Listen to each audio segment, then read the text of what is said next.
بسم اللہ الرحمن الرحیم۔ ایک بھائی نے کویسچن کیا کہ ہمارے پڑوس میں ایک شخص رہتا ہے جو اپنے بیوی بچوں ماں باپ پر بہت چلاتا ہے، اس کی آوازیں باہر تک آتی ہیں اور اس کی ماں خوف سے کانپتی رہتی ہے، یعنی جب وہ ڈانٹتا ڈپٹتا ہے تو خوف سے کانپتی ہے۔ ہاتھ اٹھانا بھی سنا ہے، لیکن وہ خود نمازی ہے، دینی کتابیں بھی پڑھتا ہے، محافل میں شرکت کرتا ہے اور درود پاک بھی پڑھتا ہے۔ کیا حکم شرع ہوگا؟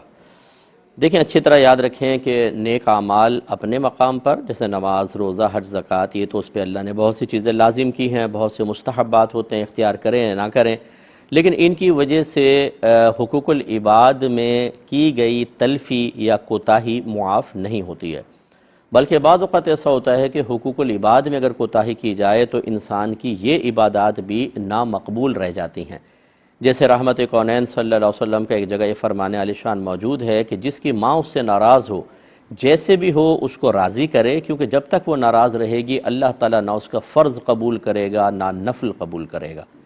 تو اگر کوئی شخص ایسا ہے کہ جو نیک اعمال کے زوم میں آ کر یہ سمجھتا ہے کہ میرے لیے اب اگر بے عمل ماں باپ ہے، مثال کے طور پہ ان کو ڈانٹنا ڈپٹنا یا بیوی بچوں پہ جس طرح چاہے میں ظلم روا رکھوں، میری کوئی گرفت نہیں ہوگی، مجھے کوئی اخروی نقصان نہیں ہوگا، تو یہ بہت ہی بڑی غلط فہمی ہے۔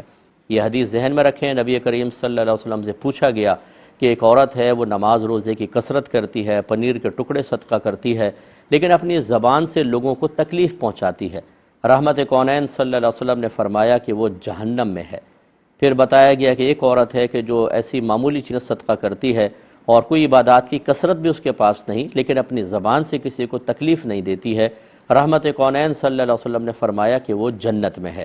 اس کا مطلب یہ ہوا کہ اگر کوئی اپنے زوم فاسد میں کہ میں محافل میں شرکت کرتا ہوں، اسٹیجز پہ بیٹھ کے بڑا جھومتا وومتا ہوں، درود پاک پڑھ لیتا ہے، وہ دینی کتابیں پڑھتا ہے، تو اب میرے لیے اس قسم کے معاملات جائز، یہ بہت ہی بڑی غلط فہمی ہے۔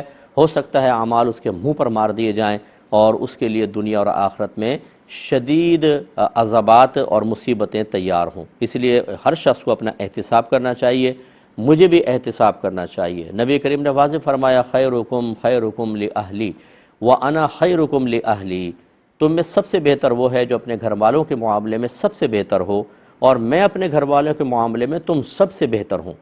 اس سے سرکار کی علم کی وسعت بھی پتہ چلی کہ سرکار ہر ایک کے حالات اللہ کی عطا سے جانتے ہیں کہ کون گھر میں کیا کرے گا۔ اس سے سرکار نے کا دعویٰ ہے کہ میں تم سب سے بہتر ہوں، حالانکہ ہر شخص اپنے بیوی بچوں کے ساتھ، ماں باپ کے ساتھ کوئی نہ کوئی اچھا معاملہ کر رہا ہوتا ہے۔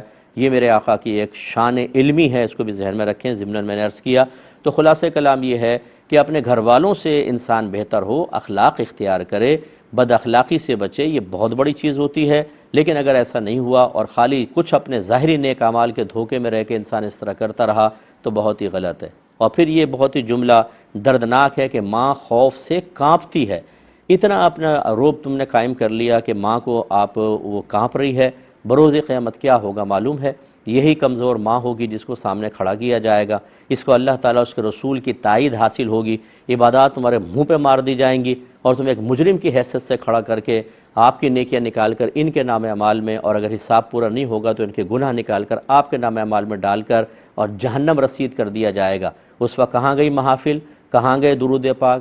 تو ایسے وہ تمام نوجوان بچے بھی خاص طور پہ مجھے میری بات برا مانے بغیر ذرا غور سے سنیے گا کہ جو ماں باپ گھر میں تربیت نہیں کر پاتے، علم دین نہیں سکھاتے، ماحول پرووائڈ نہیں کر پاتے، لیکن وہ کہیں باہر جا کر پھر وہ داڑھی بھی رکھ لیتے ہیں، سر پہ امامہ آ گیا، نمازی بن گئے، عبادات کا نور بھی چہرے پر ظاہر ہونا شروع ہو گیا، تو پھر شیطان ایک وار کرتا ہے۔ اس کی نگاہوں میں اس کے بھائی بہن، ماں باپ، دادا دادی، چاچا ماموں، ان سب کو معمولی اور حقیر سا کر دیتا ہے، لہجے میں تلخی آ جاتی ہے، جھڑکنا آ جاتا ہے، نصیحت قبول نہیں کرتا، ان کے بارے میں گمان کرتا ہے جہنم میں جائیں گے، میری نجات ہو جائے گی۔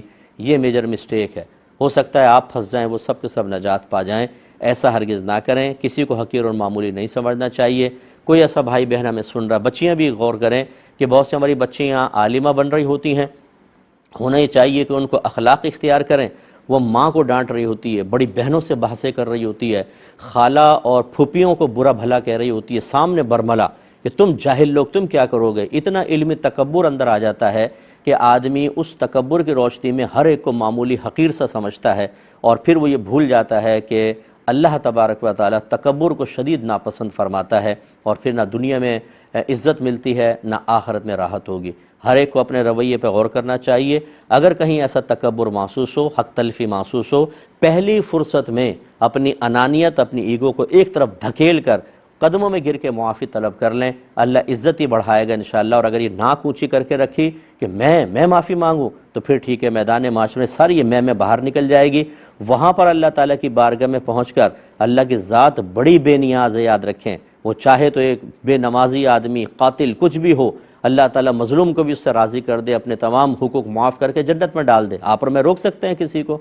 ہم اگر کسی کو سمجھاتے ہیں تو وہ ظاہری دنیاوی قانون کے اعتبار سے، شرعی قانون کے اعتبار سے ہیں۔ اللہ پہ اپنی مرضی تو مسلط نہیں کر سکتے، اللہ کی مرضی ہے۔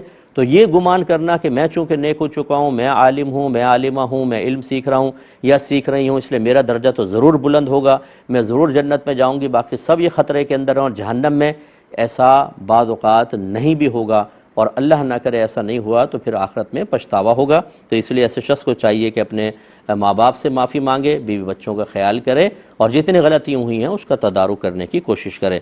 ایک بھائی